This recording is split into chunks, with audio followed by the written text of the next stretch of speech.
Olá, pessoal, tudo bem? Como estão vocês?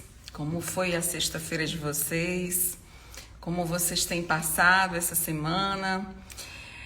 Nós estamos aqui na nossa live de aquecimento para o workshop, que só faltam 3 dias. O workshop vai começar na segunda-feira. E eu gostaria que quem tiver interesse em entender um pouquinho mais sobre psicogerontologia no contexto da doença de Alzheimer, que se inscrevesse nesse workshop. O workshop será online, gratuito e é mais focado para psicólogos e profissionais da saúde. Mas, obviamente, se algum familiar cuidador quiser assistir, seja muito bem-vindo ou bem-vinda. O foco realmente vai ser um foco mais técnico, né? Nós vamos falar um pouquinho sobre a psicogerontologia, sobre como a psicogerontologia pode oferecer suporte, né? Os conhecimentos da psicogerontologia podem oferecer suporte, né, para as pessoas que têm a doença de Alzheimer, seus cuidadores e seus familiares. Hoje nós teremos uma live com uma convidada especial, uma psicóloga, que trabalha com a questão do sentido da vida.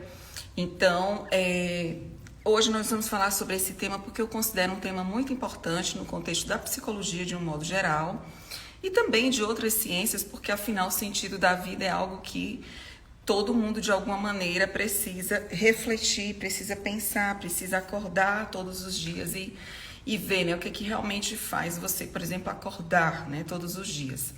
Então, se você tem interesse nessa área, se você quer entender um pouquinho sobre esse tema, fica aqui com a gente. Eu queria aqui dar boas-vindas a quem já chegou por aqui, a Psi, Denise Leão, minha querida amiga, que está lá em Barcelona. Beijo para você, amiga. Espero que você esteja curtindo bastante o seu pós-doutorado aí e aproveitando muito e obtendo muitas informações para quando você voltar a gente compartilhar. Barcelona é lindo. Fui muito feliz o tempo que eu vivi na Espanha e realmente vale muito a pena. Aqui a Ângela, seja bem-vinda, Ângela, a Luciana, a Karine, nossa convidada especial, que eu vou chamar daqui a pouquinho, a Maria, o Valker, aqui é o Valdemir, a Ilka Lima, a Michele, a Lúcia, a Eliette, a Larissa, a Marta, a Edelna, a Maria Tacano. Então sejam todas muito bem-vindas. Vou agora convidar a nossa convidada especial de hoje. Vamos lá. Dar uma boa noite para ela e seguir aqui na nossa jornada. Será que ela tá... Você tá vendo aí, Karine? Karine, boa noite. Boa noite. Ai, que maravilha, Karine, te receber aqui em plena sexta-feira. Muito obrigada, desde já. Ai, imagina. Né? Olha aí o Francisco. Beijo, Francisco, para você. Francisco é Coração para ele. um psicólogo que também se interessa bastante pela área do envelhecimento, defendeu agora o mestrado, qual tive a honra de ser membro da banca. Fiquei muito feliz pelo tema que ele trabalha, compaixão, né? Um dia, Francisco, eu quero te convidar para cá também, vai ter seu dia, sua hora, tudo tem seu tempo, sua hora, né? São temas muito interessantes. Então, Karine, olha, hoje a gente está com 10 pessoas, mas todo dia eu falo, eu tenho uma meta. Então, eu quero ter no mínimo aqui umas 30 pessoas para entender. Daqui a pouquinho começa a chegar mais gente, porque é um tema que eu acho que interessa todos os profissionais da área da saúde, especialmente psicólogos, né, que trabalham aí com as dores, com o sofrimento, né? Nós vamos falar sobre sentido de vida. Então, eu acredito que esse é um tema que, de alguma maneira, ele traz muitas reflexões, não só pessoais, mas também profissionais, né? Então, por isso eu acho que é interessante a gente estar aqui ligada nessa temática. Mas eu gostaria de começar, então, a nossa live pedindo para você, Karine, se apresentar, falar um pouco da tua trajetória como psicóloga e o que você tem feito, para as pessoas também poderem te conhecer. Tá. Sou Karine, moro em Aracaju, mas sou alagoana e sou filha de nascer e vim para cá. Eu me graduei em psicologia tem mais ou menos 10 anos e da graduação, aí foi pós-graduação, mestrado, doutorado.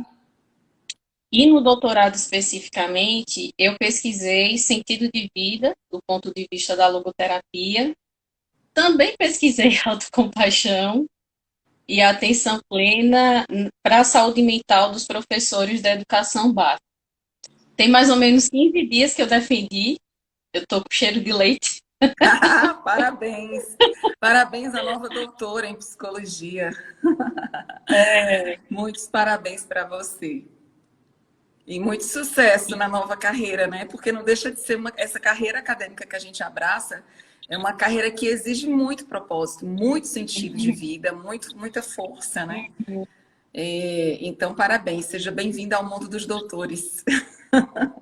Obrigada, obrigada. Estou me acostumando com a doutora Karine. Eu digo, sou eu mesmo. Pois é, que bom, que bom. Karine, então começa. Você falou que você trabalhou com professores, né? Então a gente vai fazer assim. Eu quero entender um pouquinho do teu trabalho e fazendo um paralelo com o sentido da vida. E vou contrapondo algumas coisas que eu considero interessantes na perspectiva do envelhecimento humano. E também da questão da doença de Alzheimer. Porque já tem várias pesquisas que eu tenho visto que fazem uma associação do sentido da vida com a doença de Alzheimer. Então, a gente vai dialogando e eu vou vou fazendo alguns contrapontos que eu acredito que vão ajudar as pessoas que estão interessadas em saber um pouquinho mais sobre esse tema. Tudo bem? Então, vamos, assim, eu queria que você já falasse um pouquinho para a gente, né? O que seria o sentido da vida? Né? Tem alguma diferença entre sentido de vida e propósito de vida? Né? Pensando aí numa perspectiva da logoterapia, porque hoje em dia virou moda. Todo mundo fala de propósito. Ai, quais são os seus propósitos? E quais são, né? E aí você fica, mas e aí? Qual a diferença entre propósito, sentido? Já existe uma ciência, né, do sentido da vida. Então, assim, fala um pouquinho pra gente sobre isso. Tá. Do ponto de vista da logoterapia, não há assim uma diferenciação falando sobre propósito, mas existem outras escolas que colocam o propósito como um dos componentes do sentido de vida. Então, por exemplo, uma das questões para você ter sentido de vida, para alguns autores, primeiro, você ter um senso de valor e importância da própria vida, que o pessoal chama de significado. Segunda questão é você perceber que a sua vida, agora no presente, ela é coerente em termos de circunstâncias, né? Que as coisas estão fazendo sentido, mas não só agora no presente, como no passado e no futuro. E o propósito seria isso de estabelecer metas e objetivos. E aí, sobre metas e objetivos, eu tenho algumas críticas. A questão é, não precisam ser metas assim, exorbitantes. Gente, às vezes a meta que a pessoa tem, dependendo da situação, é se levantar da cama. Né?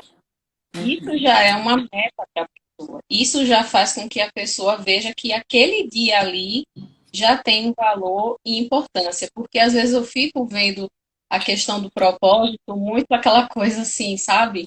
Além, uma coisa assim muito grande. E não necessariamente. E aí, o sentido de vida para a logoterapia, ele já se sustenta em relação à questão dos valores. O que é que são valores? Valores são guias que nos orientam para a gente fazer escolhas na vida. O Victor Frankl, que é o autor da logoterapia, ele tem uma frase que diz: o homem é o ser que decide. A gente está decidindo o tempo todo. Eu estou decidindo estar aqui na live, o pessoal está decidindo estar aqui ou não estar. As pessoas estão o tempo todo decidindo o que é que vão fazer. E quais são os tipos de valores que orientam o sentido de vida da pessoa? Existem valores que são de ordem da criação. O que é isso? É aquilo que eu produzo que eu vou entregar para o mundo. Isso que eu faço dá um senso de valor e importância para a minha vida. Por exemplo, pode ser um trabalho, pode ser uma atividade não remunerada, qualquer coisa que eu crie, que eu queira entregar para o mundo, isso vai dar um senso de valor e importância para a vida. Esse é o primeiro valor. O segundo valor é o valor vivencial, que é aquilo que eu recebo do mundo. O que é que a gente recebe do mundo normalmente? São os relacionamentos, é você estar em contato com alguma experiência na natureza, é a arte, às vezes é você contemplar qualquer coisa, é o que você está recebendo. E existe um terceiro fator, um terceiro valor, aliás, que ele chama de valor atitudinal, que são os sentidos que a gente vai encontrar dentro de uma circunstância de sofrimento inevitável. O que é uma circunstância de sofrimento inevitável? É aquilo que está ali, posto, e que por nenhum outro tipo de mecanismo de artifício a situação muda. Então, há essa maneira de você encontrar sentido na vida, sentido de vida nesse tipo de contexto. Então, dependendo do tipo de escola, alguns vão entender sentido de vida de um jeito e a logoterapia de outro. Mas, no final das contas, eles acabam conversando de uma maneira geral. E é interessante, né? Porque tudo que você falou é muito rico, né? A gente hoje fica pensando que o nosso sentido da vida, ele realmente deve estar muito alinhado com os nossos valores e as nossas metas. Porque assim, e ele envolve ao longo da vida, e aí pensando no envelhecimento, né? Envolve um alinhamento dos valores que nós temos, como você acabou de falar, dos nossos sonhos, das nossas metas. Quando você, por exemplo, vamos supor, quando você tem uma meta, que muitas vezes aquela meta não está alinhada com os seus valores, em algum momento você vai se angustiar profundamente, você vai sofrer profundamente, você vai se perder, você acaba perdendo a sua identidade, ou como profissional, ou como mãe, ou como esposa, ou como filha, ou como mulher, ou como homem, no caso, né? Cada um que tem sua escolha. Então, eu acho muito importante a gente realmente focar nos valores humanos, né? O que é valor? Né? O que seria esse valor? Os valores que você tem, né? Nessa hierarquia de valores. Aí já é uma outra reflexão da própria psicologia social, né? O estudo dos valores humanos. Mas a gente, por exemplo, pensar em valores mais simples. Você valoriza o quê? Né? Vamos pensar em valores humanos básicos. Você valoriza a paz, você valoriza o amor. Então, de repente, assim, se você. Que tem a ver também com sentimentos, com emoções, porque tá tudo muito ligado, né, Karine? Tá tudo muito ligado. Então, assim, eu acredito que o sentido da vida, ele tá tão ligado à questão do valor, ou dos valores que nós temos, que se a gente não reconhece o nosso real valor e os nossos valores, os nossos princípios, é muito difícil chegar à velhice com um senso de bem-estar psicológico, feliz, né? Contente. Por exemplo, vamos só, como eu falei, a gente vai ficar fazendo reflexões sobre a tua fala na perspectiva da psicogerontologia. Na psicogerontologia, nós temos alguns autores, psicólogos, né, que trabalham não só com a psicogerontologia, mas trabalham com a psicologia social, com a psicologia clínica. E o que eu vejo é que quando a gente volta, por exemplo, a olhar, vamos pensar, para a doença de Alzheimer, a gente observa que até aquelas pessoas que têm um sentido da vida mais fortalecido, quando elas desenvolvem a doença de Alzheimer, elas têm uma reação muito diferente do que quem não tem um sentido da vida, digamos assim, fortalecido. Por que eu estou falando isso? Eu já tive pacientes, Karine, que ao receber o diagnóstico da doença de Alzheimer, sofreu, porque sabe, principalmente quando a pessoa é esclarecida, sabe o que vai acontecer, né? Sofreu, mas teve aquela chance de dizer assim, agora eu quero reavaliar minha vida. Eu vou fazer desse sofrimento algum motivo a mais para viver, para curtir o que eu não curti. Por exemplo, para curtir meus netos, para curtir minha esposa, para curtir até onde eu puder, até onde eu lembrar.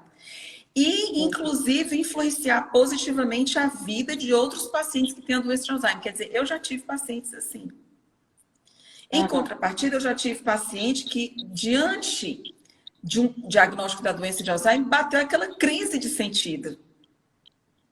Inclusive, se o diagnóstico não for dado de uma maneira, digamos assim, se o profissional da saúde, principalmente, em geral, quem dá o diagnóstico é um neurologista, um geriatra, um psiquiatra, na maioria das vezes, né? Mas se aquele profissional não tiver, por exemplo, conhecimentos, ou como lidar, como falar desse diagnóstico, de repente a pessoa pode sair dali e querer se jogar de cima de uma ponte. Se ele não tem o preparo, se ele não tem... Por quê? Porque a gente não sabe realmente se a pessoa ela tem esse senso de vida, esse sentido da vida, esse propósito, né? Como você falou que na logoterapia o propósito seria um dos pilares do sentido da vida. Então, assim, é muito complicado se a gente realmente não olha para qual é o real sentido da vida da pessoa e se o sentido da vida ele está ou não alinhado.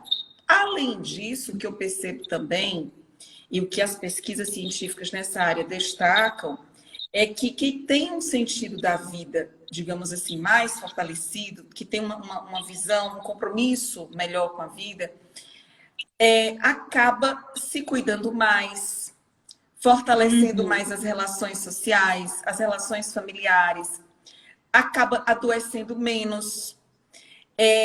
Então, como tem um sentido da vida, acaba, por exemplo, se motivando, por exemplo, faz mais atividade física, cuida mais da saúde, cuida mais dos relacionamentos. Então, às vezes, a pessoa até tem uma genética propícia para a doença de Alzheimer. Mas por ela ter um sentido de vida tão mais fortalecido, ela acaba, muitas vezes, postergando os sintomas iniciais da doença de Alzheimer ou até mesmo morrendo com... algumas, digamos assim, alguns indícios, porque já temos casos de pessoas que depois da autópsia a gente vê que às vezes tem até as placas, os emaranhados neurofibrilares, as placas beta-amiloides. Olha aí quem chegou, o nosso querido Bruno, aí na live. Beijo, Bruno, para você, da Psicometria Online.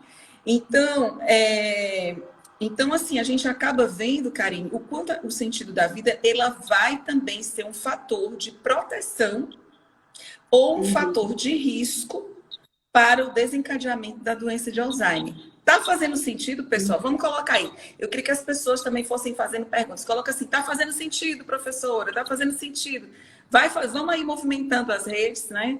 Para ver o que realmente faz sentido ou não. E o que você acha de tudo isso, Karine? Teria algo a complementar nas pesquisas que você fez? Tem. Inclusive, tem um estudo longitudinal, Deusivânia, com pessoas com diagnóstico de Alzheimer. Eles fizeram antes, né? Fizeram uma medição de sintomas depressivos. E aí eles notaram que pessoas que tinham já, como você falou, esse senso de sentido de vida mais alto antes, elas tinham menos sintomas depressivos ao longo da evolução da doença. Então, ela chega a ter esse fator de proteção ao longo da doença. É um pouco mais complicado, porque para que você tenha esse senso de sentido de vida, você tem que ter um bom funcionamento cognitivo, porque exige uma coerência assim do eu do presente, do eu do passado, do eu do futuro, mas algumas questões que estão associadas com, por exemplo, sintomas depressivos, a pessoa vai sofrer menos. Né? Ela vai ter uma maior satisfação com a vida.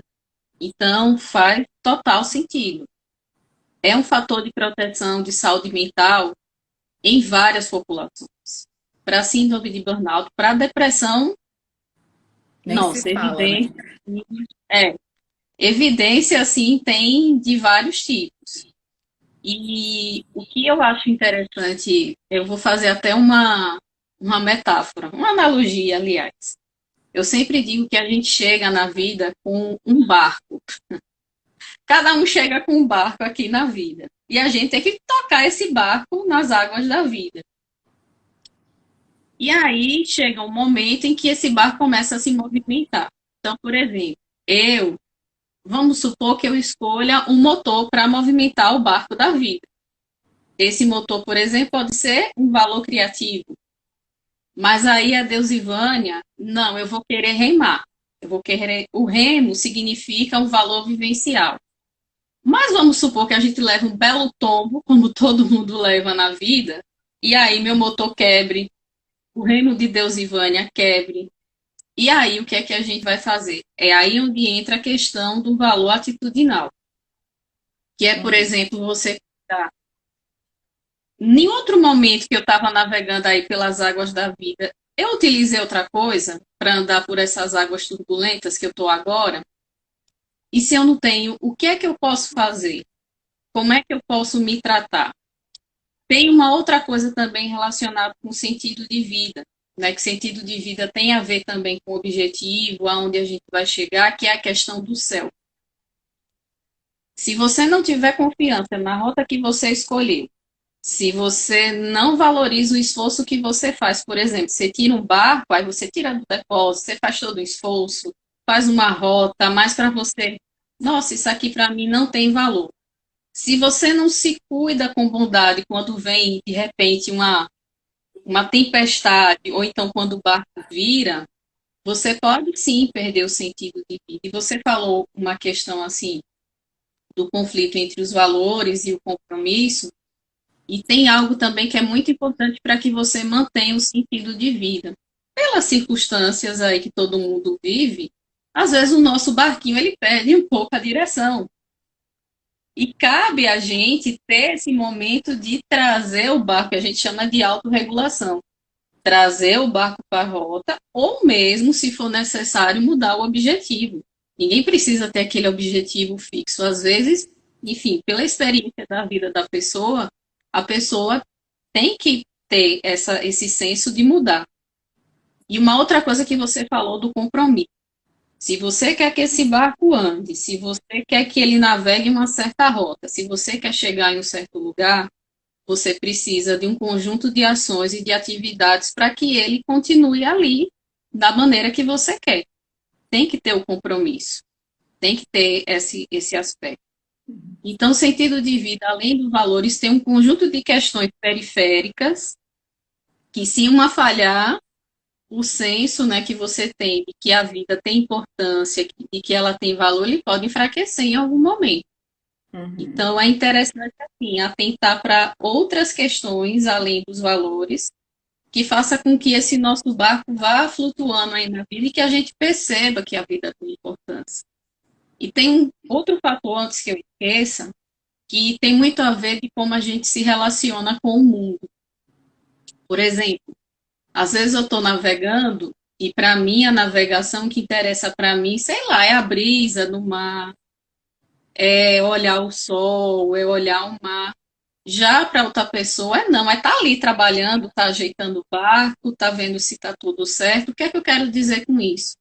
Que o sentido de vida é único. Cada pessoa vai construindo o seu. E não tem melhor e nem pior.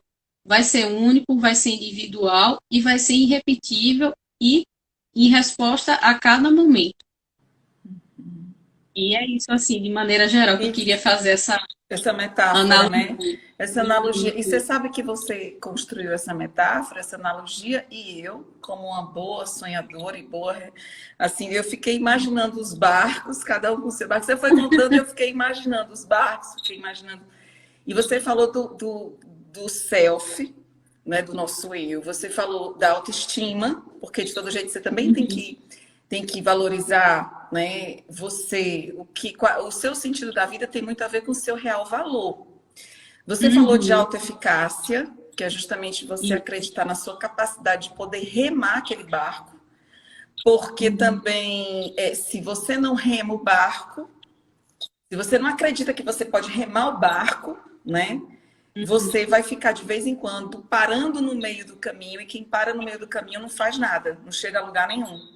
Ou fica à deriva, Uhum. porque cada um vai chegar e vai dizer. Aí às vezes, os outros barcos podem até passar por você e dizer assim: ei, posso te ajudar. Mas não necessariamente a ajuda que a pessoa está dando vai fazer também sentido para você. Se você não Sim. reconhece o seu real sentido, o seu real propósito, né? E acredito que também, para a gente fortalecer o nosso sentido da vida, Karine, de tudo que você falou, eu ainda complementaria uma coisa. Quem a gente vai colocar no barco junto com a gente?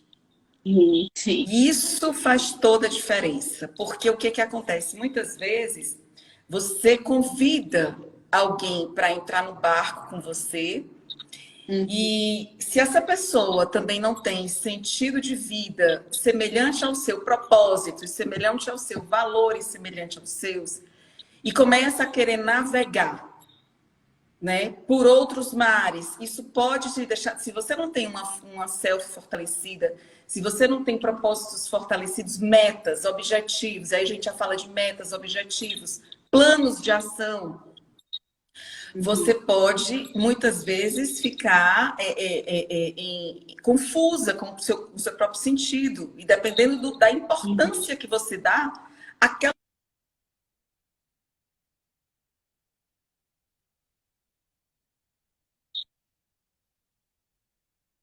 Ficou mudo. pensando, por exemplo, que nessa situação, às vezes, as pessoas que entram no barco junto com a gente, quando elas fortalecem esse sentido da vida, beleza.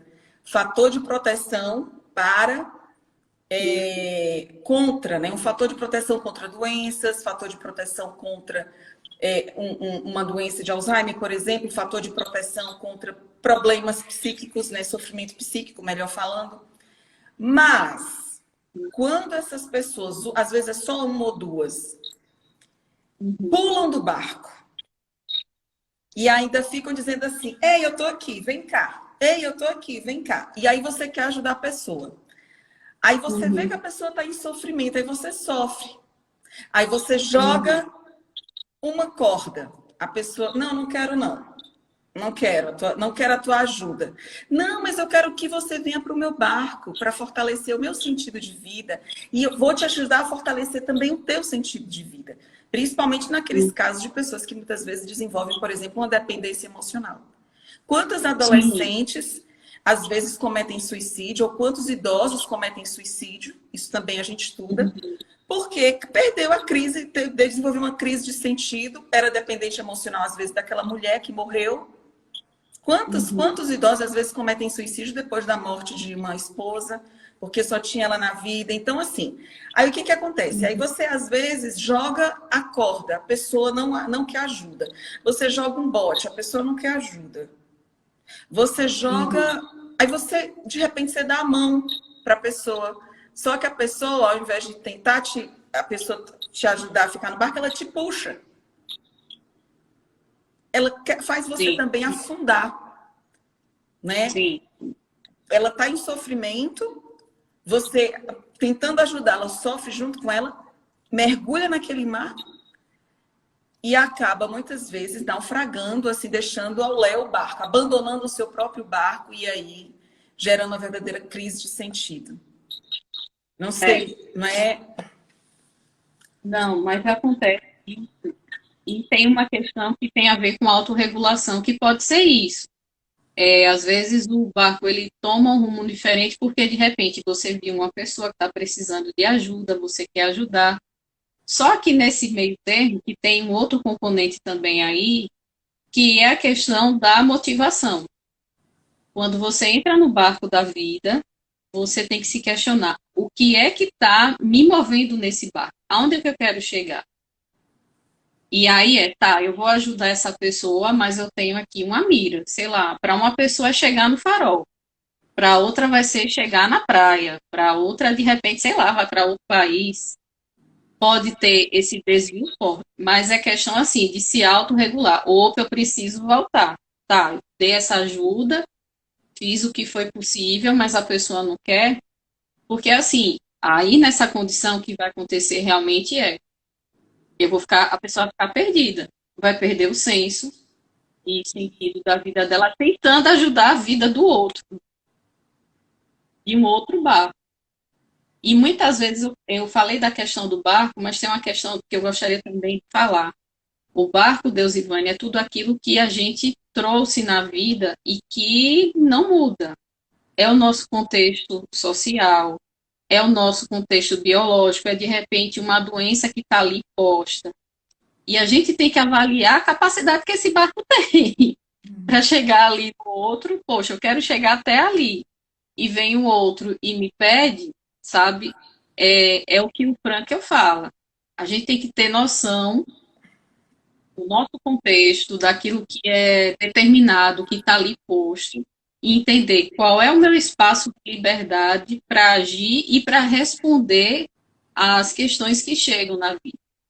Eu estou ali, está aqui limitado, tem esse quadrado. Dentro desse quadrado aqui, qual é o meu espaço de liberdade? Meu espaço de liberdade é esse aqui. E o que acontece muitas vezes é que a pessoa ilude, assim, ela acaba criando assim uma ilusão de que pode mais. Não, eu vou conseguir. Aí ela naufraga e, enfim, se perde na vida literalmente.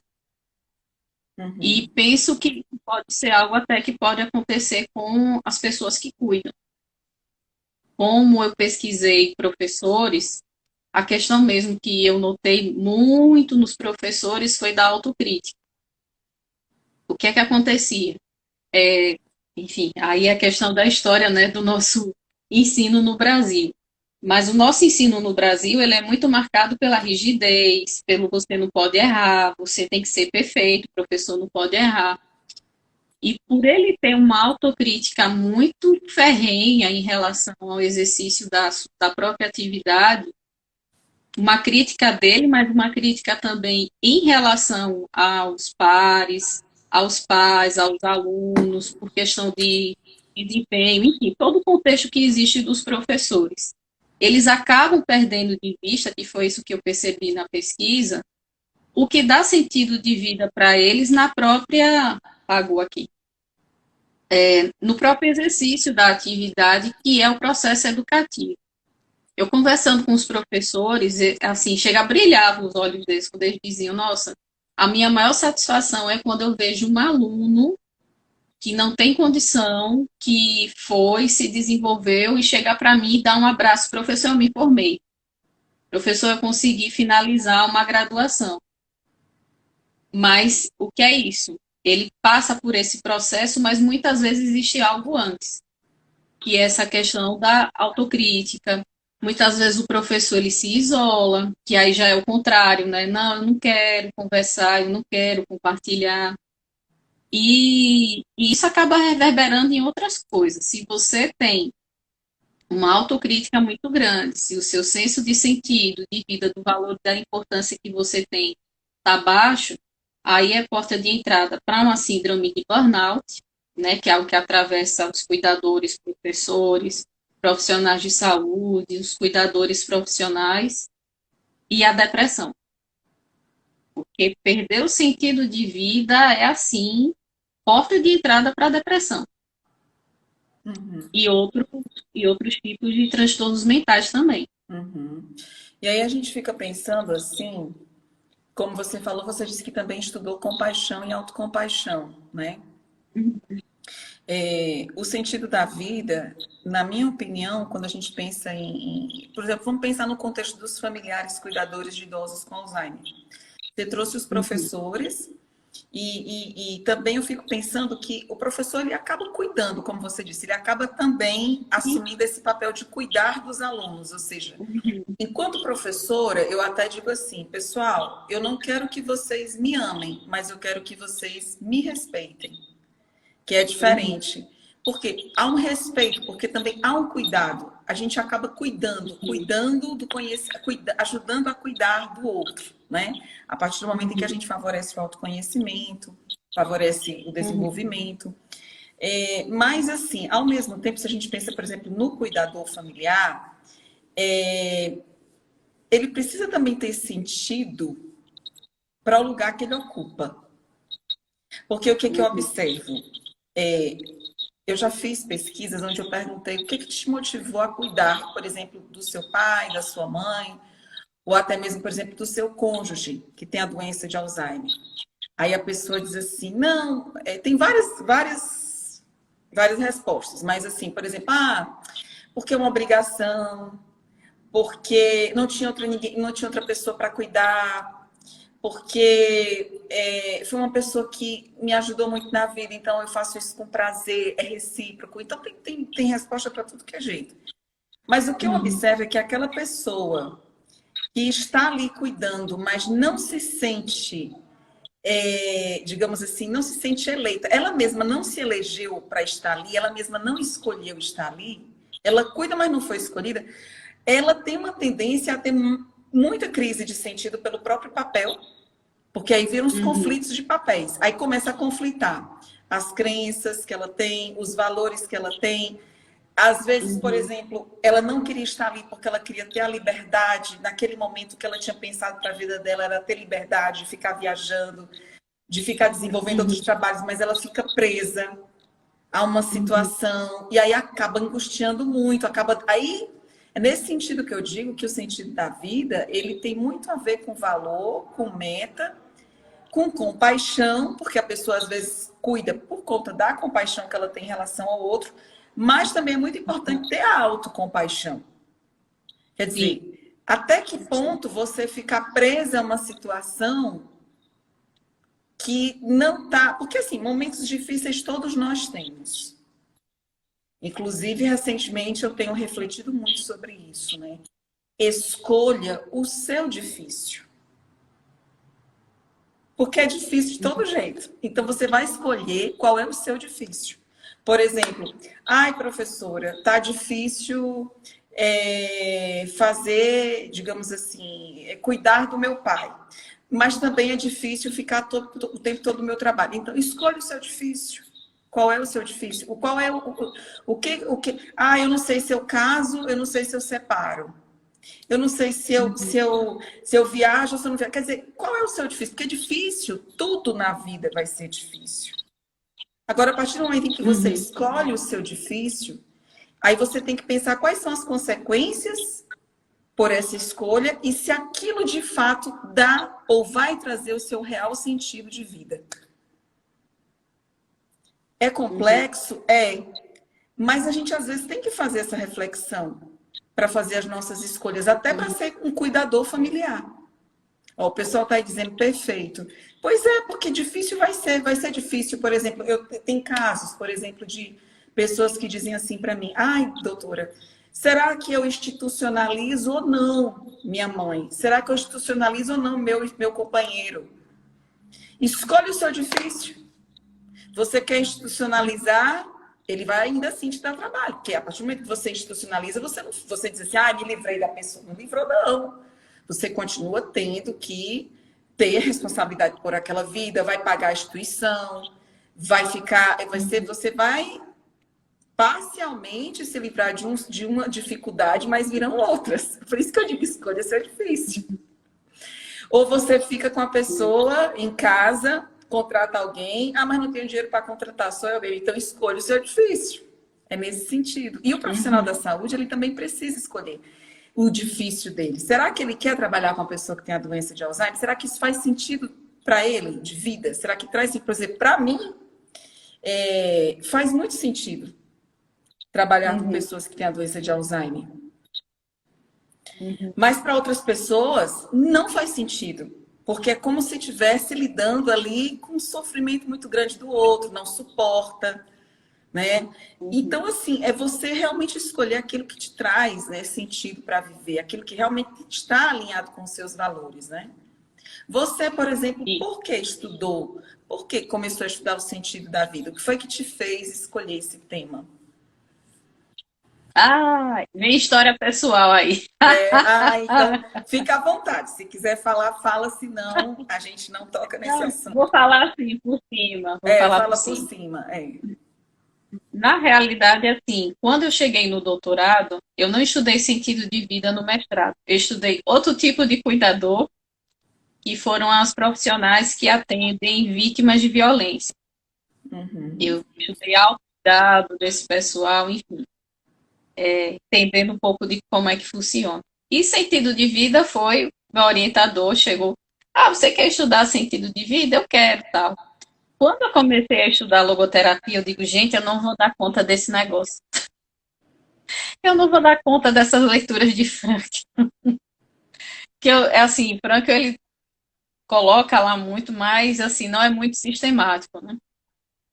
E aí, quando veio a pandemia, eu peguei logo no início. Eu não fiquei bem. E aí foi quando por uma coisa que aconteceu durante, assim, o processo, né, que eu não fiquei bem, foi quando me deu o O estalo. estalo. E é interessante, né? Porque o próprio Viktor Frankl, ele fez isso, né? Vamos só recapitular um pouquinho a história dele, né? Assim, para as pessoas Uhum. que não conhecem a história dele. Viktor Frankl foi um psiquiatra austríaco. Você vai me complementando aí, tá? Tá? Você acabou de defender uma tese de doutorado na área. Mas, assim, o que me chama a atenção é que ele foi um psiquiatra austríaco. Ele, inclusive, trabalhava antes de ficar enclausurado, porque ele passou muito tempo, né, enclausurado, naqueles campos de concentração. Ele trabalhava no hospital na ala de mulheres que muitas vezes Uhum. estavam ali tentando cometer o suicídio. E aí ele já tinha essa reflexão de dizer por que essas mulheres tentam cometer suicídio. E aí ele ficou preso no campo de concentração. O pai morreu, a mãe morreu, a esposa morreu, inclusive grávida de um filho deles.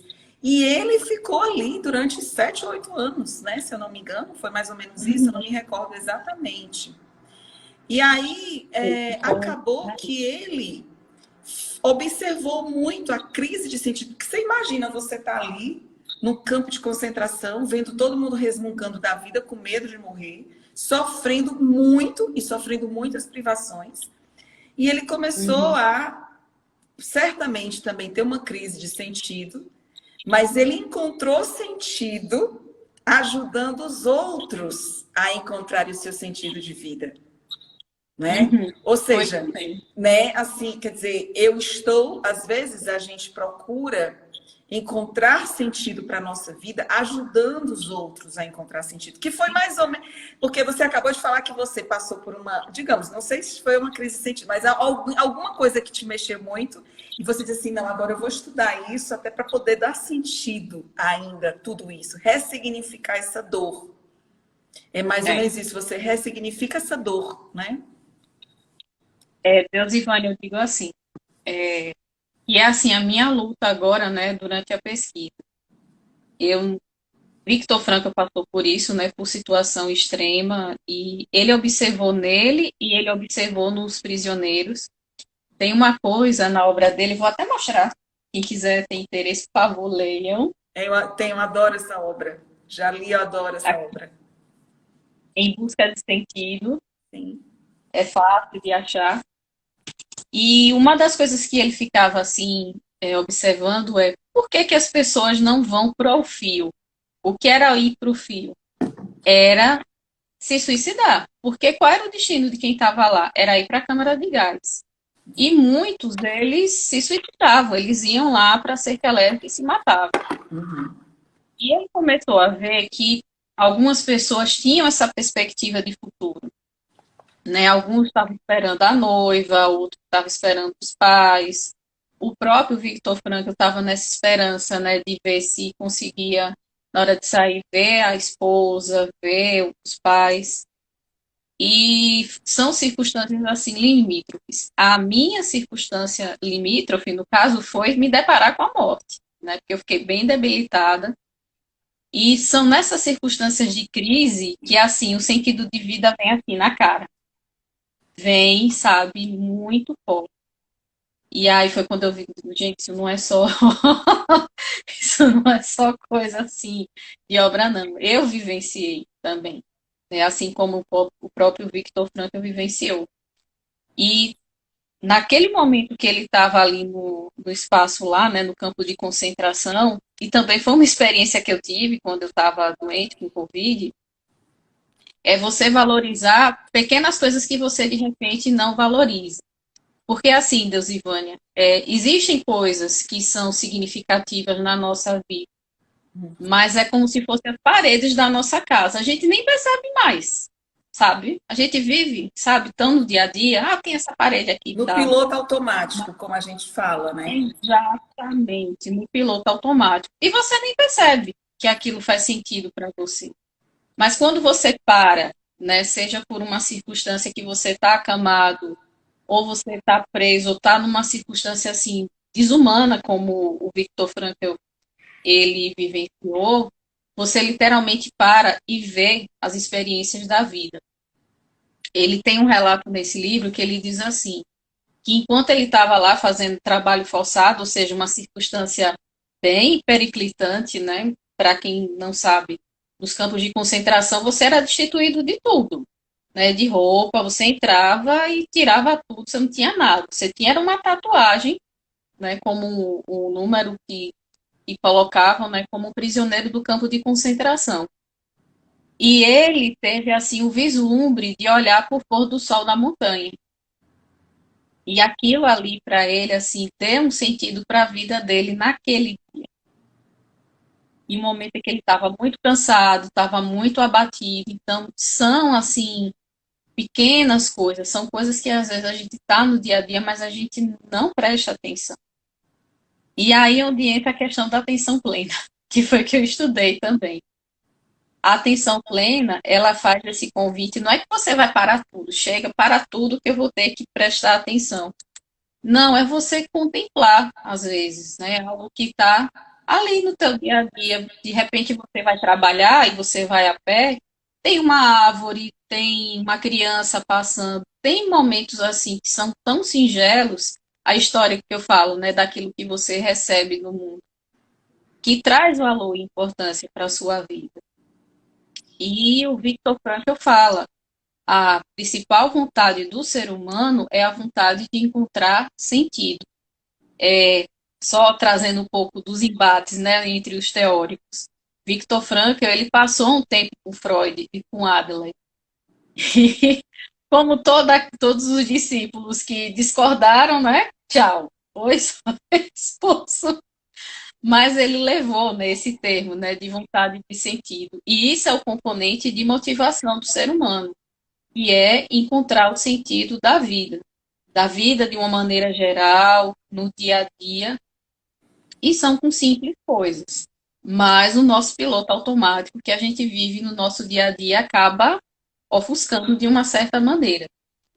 E o que tem de pesquisa é que o mindfulness e a autocompaixão, eles facilitam isso, eles criam esse espaço para que você perceba o quanto de valor e o quanto de importância tem a sua vida. E, em geral, é isso, assim. Muito, muito, muito interessante, né? Muito legal, Karine.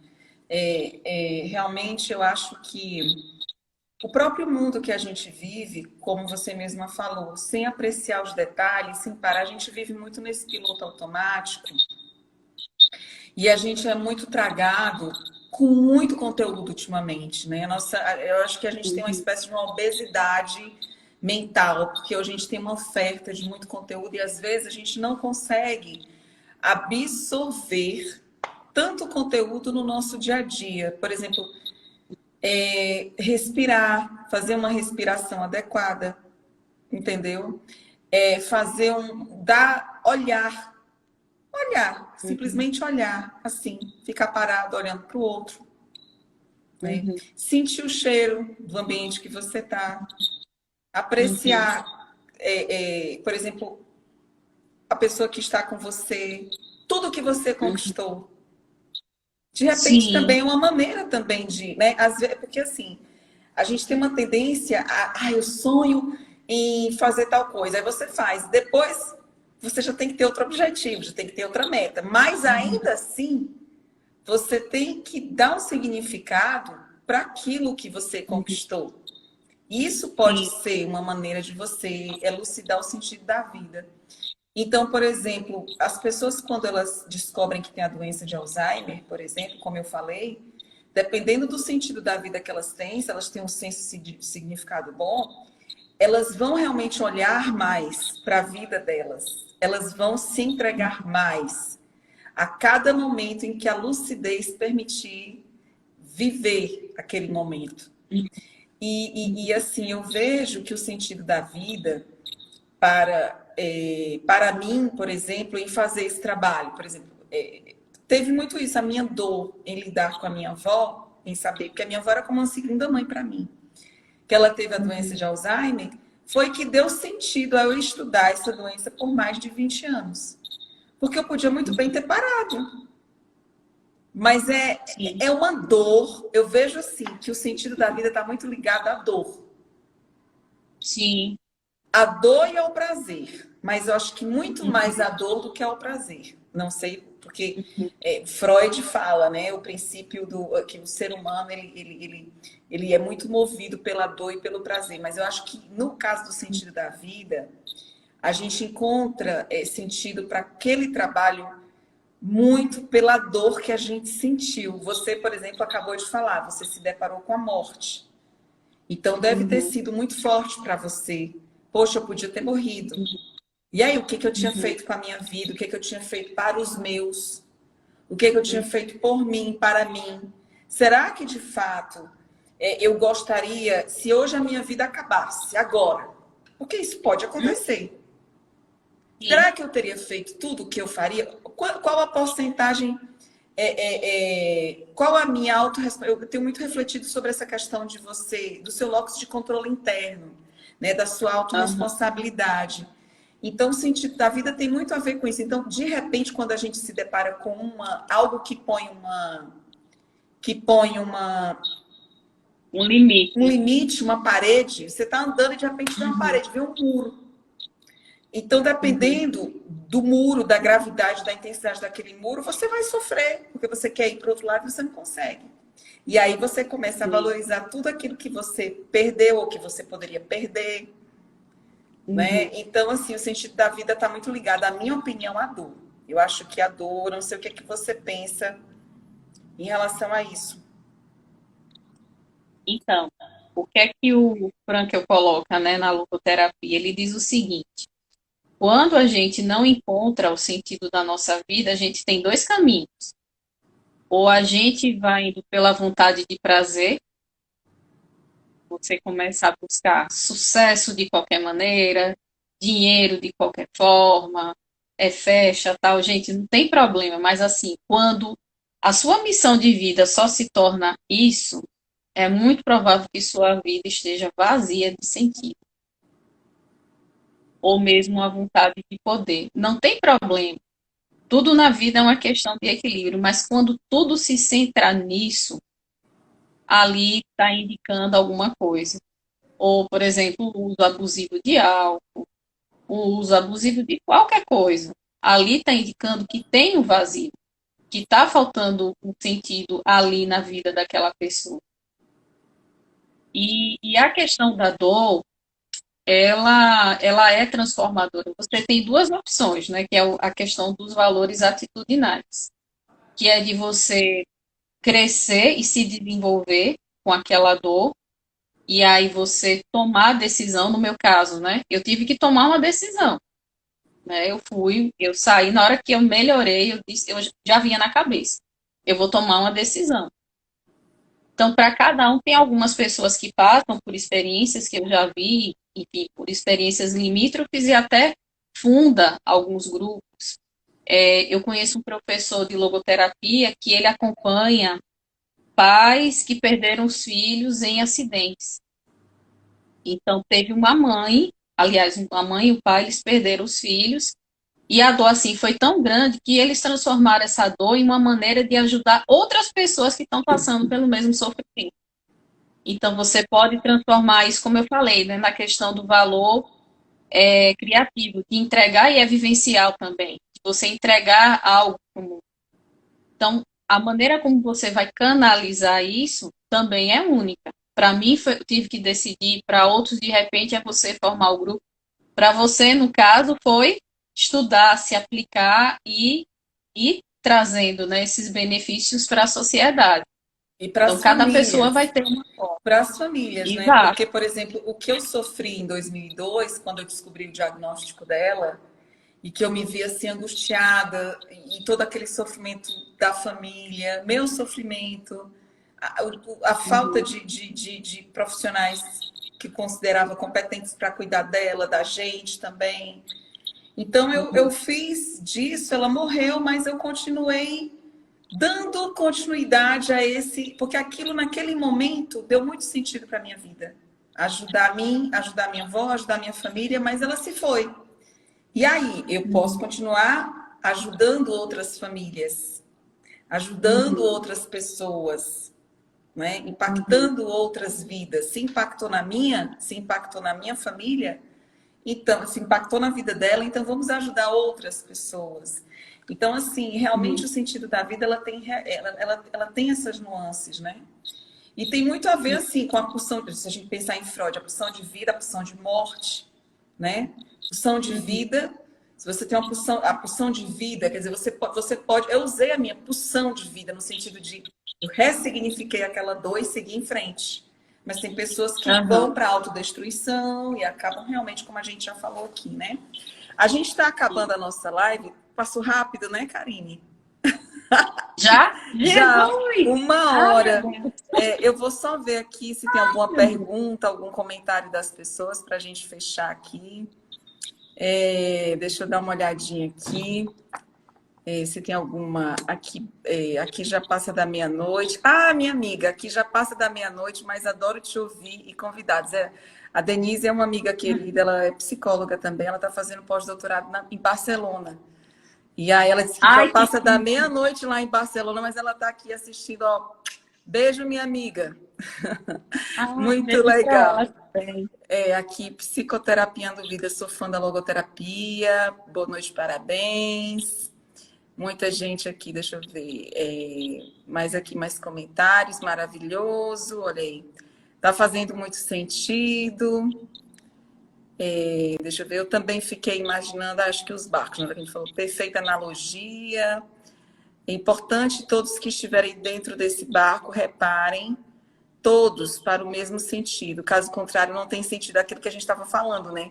Se a gente põe muitas pessoas no barco da gente que tem sentidos totalmente diferentes, o propósito, vamos pensar no propósito como um elemento do sentido da vida, né? Se tem propósitos muito diferentes, esse barco vai ficar à deriva. Você concorda? Vai ter muito conflito ali.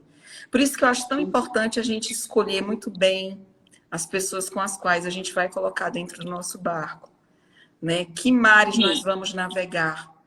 Vão sim. fortalecer ou não o nosso sentido de vida, né? Aí deixa eu ver aqui, eu não entendo o que você está dizendo. Eu não sei se a pessoa disse que não entendeu, acho que deve ser alguma coisa que a gente falou. Essas lives, elas acabam sendo um tanto filosóficas também, né? Porque todo mundo que eu convido para cá gosta de estudar, gosta de trazer artigos científicos, pesquisa, livros.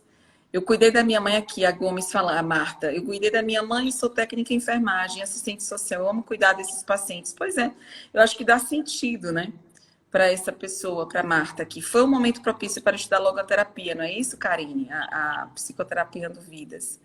Aqui, obra maravilhosa, terá certificado, merece ótima conversa. Gente, não tem como a gente dar certificado de uma live, mas eu acredito que essa live, ela faz muito mais sentido, ela talvez seja muito mais rica do que simplesmente uma folha, um certificado.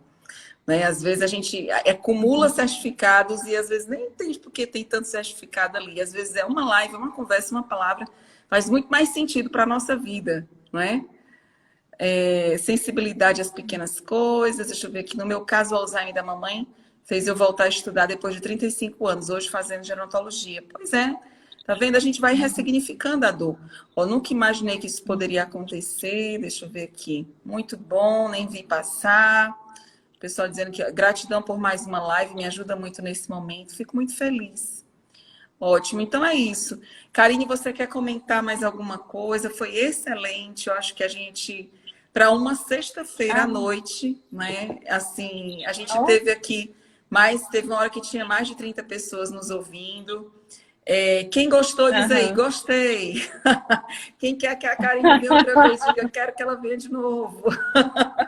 É assim, a gente tem que interagir com as pessoas, porque tem muita gente legal aí do outro lado assistindo a gente, né? E eu queria que você falasse, desse aí as suas últimas palavras para fechar a nossa live, para que eu também possa encerrá-la. Ah, gente, para mim foi um prazer, assim, conversar com Deus e Vânia aqui, a gente bater esse bate-papo aqui, bater um bate-papo, conversar, né, a respeito de sentido de vida, né, do ponto de vista da logoterapia e da psicogerontologia. Mas muito mais que isso, assim, um convite que eu faço a vocês é sempre que possível, olhem, né, observem, parem, reflitam, percebam as escolhas que vocês estão fazendo na vida, que existem pequenas coisas que estão aí De repente, às vezes, até pronto, vou fazer um convite a vocês, um pequeno exercício. Onde vocês estiverem, numa sala, no quarto, não sei onde é que você está, tente ver objetos que são significativos para a sua vida. Pelo menos 5. E tente manter sempre à vista. E faça esse exercício em cada cômodo da sua casa. Se por um acaso você não tem isso, assim, de ter um objeto tal, tente fazer isso. É uma pequena coisa, mas na hora que você chegar em casa, chegar no seu apartamento, que você abrir, que você chegar na sala de estar, você vai olhar para aquilo ali, poxa, aquilo ali me lembra dessa experiência, poxa, isso aqui eu conquistei fazer, eu consegui fazer isso aqui. São pequenas coisas, mas que trazem muito sentido para a vida. Espero que esse exercício ajude vocês. Sim, com certeza vai ajudar muito. E quem quiser seguir a Karine, pessoal, tá aí, é só ir lá no teu Instagram. Qual que é o Instagram? Você quer? Karine Andrade, tudo junto, underline oficial. Pois é, siga a Karine também, que ela está Vamos lá. sempre trazendo alguma coisa de sentido da vida. Desenvolve aí um belo trabalho nessa área. E eu também queria agradecer a todas as pessoas que ficaram conosco até agora, convidá-las, né, principalmente as psicólogas, né, profissionais da saúde, familiares também são bem-vindos, mas é que a gente vai falar muitos termos técnicos, mas eu, como familiar, adoraria estar assistindo tudo isso. Na época que eu descobri que a minha avó estava com a doença de Alzheimer, eu ia mais como familiar do que como psicóloga. Então, tudo que os psicólogos falavam, tudo que as pessoas falavam, eu estava ali aprendendo, né? A gente tem sede de aprender. Então, quem ainda não se inscreveu na jornada, no workshop, né, que a gente vai organizar, que a gente está fazendo agora na próxima semana, se inscrevam, o link está na bio. E, mais uma vez, gratidão por terem estado conosco, né, nessa sexta-feira. Olha aí, minha querida Marilene Correia, foi minha professora da Federal da Paraíba, né? Ela é psicanalista. A minha primeira formação foi psicologia clínica e ela foi minha orientadora aí na área de psicanálise, né? Então, quando eu discutia Freud, era com ela. Olha, ela tá aí, ó, beijo. Beijo, Marilene, para você. E ela também me apresentou muitas questões do envelhecimento, porque ninguém lá do curso queria estudar envelhecimento. Só tinha a Marilene, que ainda tinha esse pé na gerontologia, então ela gostava de me trazer para a gerontologia, e a professora Cristina, que estudava a voz. Então, eram essas duas professoras que eu me agarrava para entender o envelhecimento. Eu me lembro até uma vez que eu fiz uma supervisão com a Marilene, e ela dizia assim, eu dizia assim, olha, Marilene, como é que pode? As pessoas dizem que terapia não é para pessoa idosa, mas eu discordo disso. Aí ela falou, eu também discordo, terapia é para qualquer idade. Especialmente para o idoso, porque numa perspectiva, aí ela foi falar, numa perspectiva psicanalítica, o inconsciente ele é atemporal. Então, se ele é atemporal, ele pode seguir em qualquer momento, né? E aí a Marilene aí falando, feliz aonde você chegou. Pois é, minha querida, você tem muita participação nisso. E aí depois eu fiz formação em sistêmica, agora eu faço em cognitivo comportamental e assim é a vida. A gente vai buscando coisas para dar sentido à nossa vida, ao nosso trabalho. Então, mais uma vez, Karine, muito obrigada por tudo que você trouxe aqui com a gente. E é isso. Paz, saúde, longa vida. E a gente, sábado não vai ter live, pessoal, nem domingo, mas segunda-feira vai ter workshop às 8 horas. Eu quero todo mundo estar lá, todo mundo lá, para a gente refletir muitas coisas da psicogerontologia, tá bom? Um beijo, fiquem com Deus. Até mais. Tchau, tchau. Obrigada, Karine. Obrigada, pessoal. Tchau. De nada. Imagina. Tchau. Tchau.